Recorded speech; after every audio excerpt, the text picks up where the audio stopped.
দেখবো যে next 15 days time পিরিয়ডে আপনাদের জন্য কি আসছে। তো সেলিব্রেশন কিছু একটা আসতে পারে, ঠিক আছে, নিজেদের কমিউনিটির মধ্যে, নিজেদের ফ্রেন্ড সার্কেলের মধ্যে, ফ্যামিলির সাথে কোনো একটা জয় আনন্দ আপনাদের দেখা যাচ্ছে। আপনারা আপনাদের নিজের লাইফে বা যে কোনো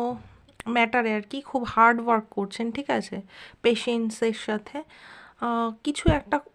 মানে কিছুর একটা আনসার খুঁজছেন, ঠিক আছে। আপনারা নিজেদের ওয়াইজ বানাতে অনেক বেশি নিজেদেরকে হার্ড ওয়ার্ক করছেন, ঠিক আছে, নিজেদের জ্ঞান বৃদ্ধি করতে আপনারা আপনাদের যে স্কিল রয়েছে সেইটার ওপরও ওয়ার্ক করছেন, ক্রিয়েটিভ স্কিল, ঠিক আছে, কোনো কিছুর প্ল্যানিং করছেন, প্রোগ্রেশনের ওয়েট করছেন, ঠিক আছে, কোনো রিকনসিলিয়েশন হতে পারে, ঠিক আছে, আপনাদের পার্টনার যদি থেকে থাকে বা কোনো প্ল্যান থেকে থাকে সেটা রিকনসিলিয়েশন